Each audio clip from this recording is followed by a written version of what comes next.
ஒரு நல்ல செய்தி உள்ளது.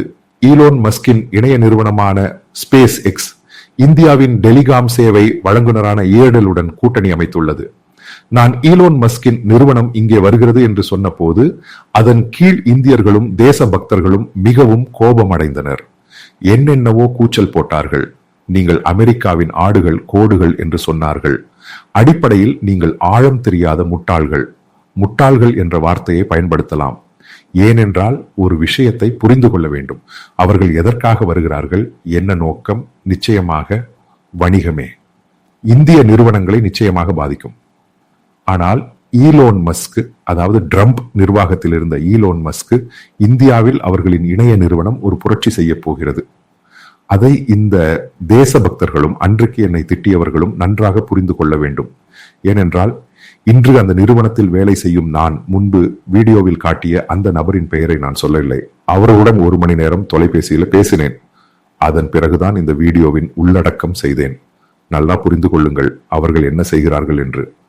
அவர்கள் முதலில் செய்ய போவது நிச்சயமாக இந்த ஏர்டெல் தான் அவர்களின் பொருட்களை விற்கும். ஏர்டெலின் கடையில் வழியாக. அதுதான் கூட்டணி என்று சொல்வது.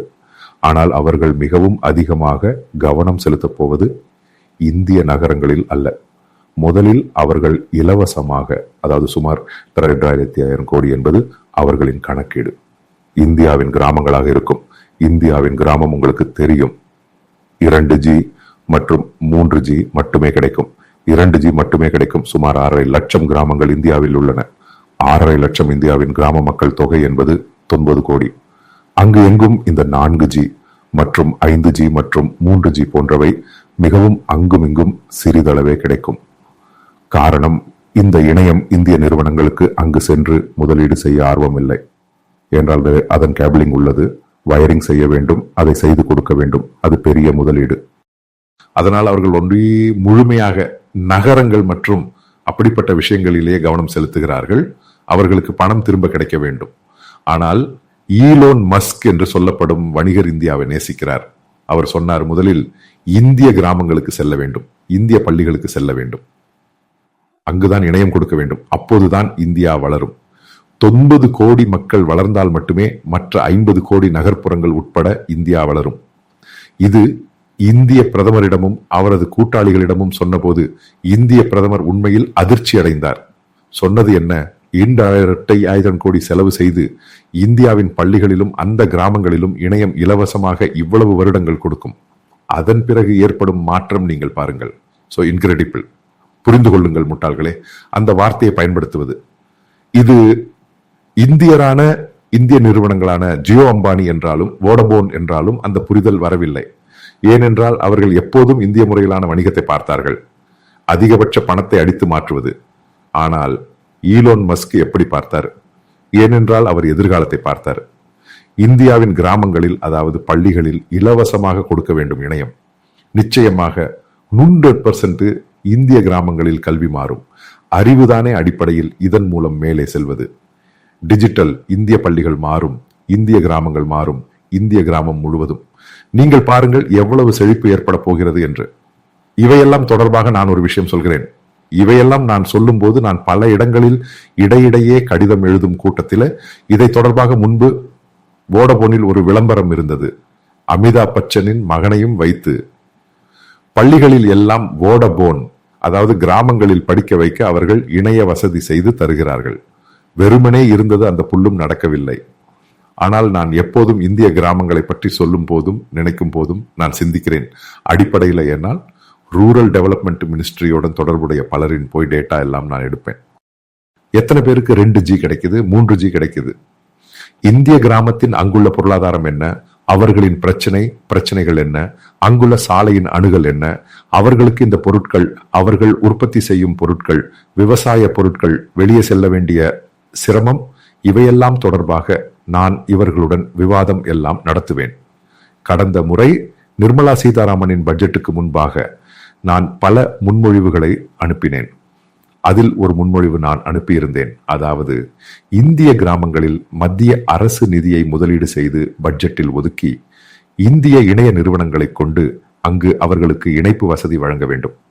அவர்கள் அதை பார்த்தார்களா இல்லையா என்று எனக்கு தெரியாது. பார்க்கும் வாய்ப்பு குறைவு. ஏனென்றால் எத்தனையோ முன்மொழிவுகள் வருகின்றன. ஆனால் அதனோடு சேர்ந்து நான் 4-5 வருடங்களுக்கு முன்பு இதை பற்றி டாடா டாடா டெலிகாம் என்றால் அவர்கள் இப்போதுதான் முழுமையாக இங்கே கேப்லிங் மற்றும் திட்டங்களை நடத்துகிறார்கள். அவர்களின் தலைமையகத்துக்கு நான் ஒரு கடிதம் எழுதினேன். நீங்களும் இந்திய அரசாங்கத்தில் நீங்களே, அதாவது டாடா குழு இந்திய கிராமங்களில் இணையத்தின் வசதியை வழங்கினால் அது இந்தியாவில் ஏற்படும் ஒரு பெரிய மாற்றமாக இருக்கும் என்று. ஆனால் அவர்கள் மட்டும் எனக்கு பதில் அளித்தனர். முகேஷ் அம்பானியின் ஜியோ அல்லது வோடபோன் அல்லது ஏர்டெல் அவர்கள் எந்த பதிலும் அளிக்கவில்லை. ஆனால் அதுதான் இந்த டாடாவின் ஒரு பெரிய நிகழ்வு என்று சொல்வது. அவர்கள் விண்ணப்பித்தனர்.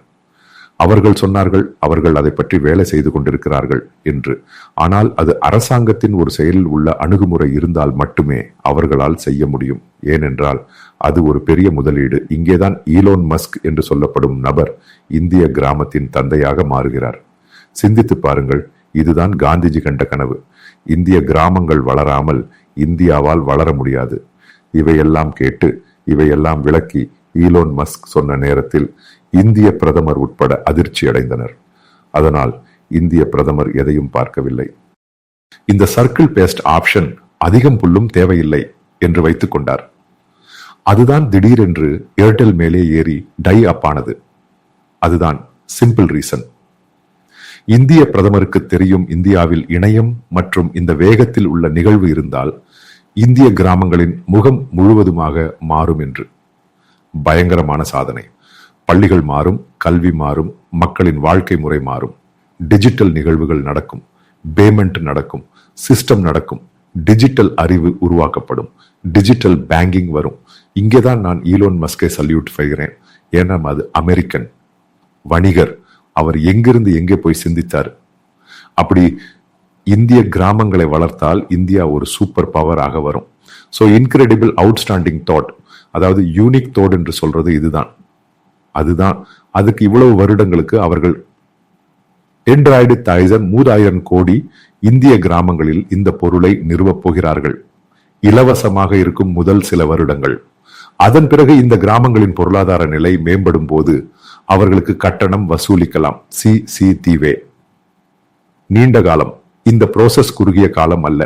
இந்திய நிறுவனங்கள் அதிகம் விளையாடும் குறுகிய கால விளையாட்டு. அங்கேதான் இது தோல்வி அடைகிறது. ஒரு விஷயம் உறுதியாக உங்களிடம் சொல்கிறேன்.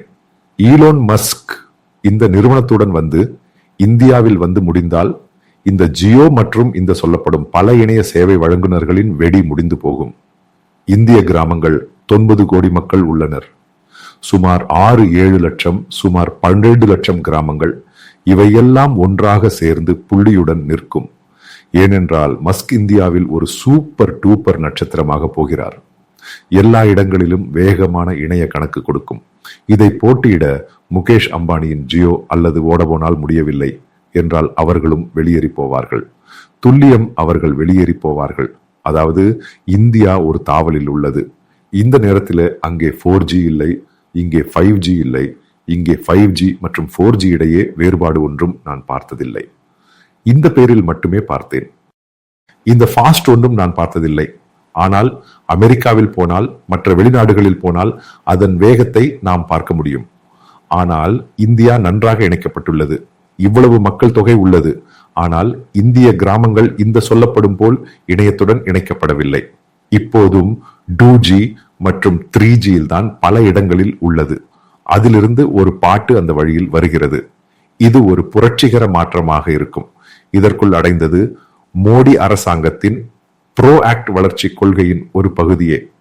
இந்திய நிறுவனமா ஆடா கோடா என்று சொல்லி எனக்கு எதிராக முட்டாள்களிடம் சொல்லுங்கள். நீ எல்லாம் சிந்திக்க முடிந்தது என்ன ஈலோன் மஸ்க் சிந்தித்தது. So that is incredible. So we have to salute this guy. யாராயினும். ஏனென்றால் அவருக்கு இந்திய கிராமம் தான் வளர்க்க வேண்டும். அப்போதுதான் இந்தியா என்று சொல்லப்படும் மகாராஜ்யம் ஒற்றை கட்டாக வளரும். அப்போதுதான் இது சூப்பர் குளோபல் பவர் ஆகும். அதாவது வர இருக்கும் நேரத்தில் இந்திய கிராம பையன்கள் அவர்கள்தான் உலகை கட்டுப்படுத்த போகிறார்கள். அதற்கு வழிவகுத்து கொடுத்து உறுதியாக ஈலோன் மஸ்க் என்று சொல்லப்படும் உலகின் மிகப்பெரிய கோடீஸ்வரன் மட்டுமல்ல, மிகவும் இன்னோவேட்டிவ் சிந்திக்கும் ஒருவர். உலகில் ஈலோன் மஸ்கிற்கு பதிலாக வைக்க ஈலோன் மஸ்க் மட்டுமே உள்ளார். உறுதியாக அவர்தான் அதற்கு காரணம்.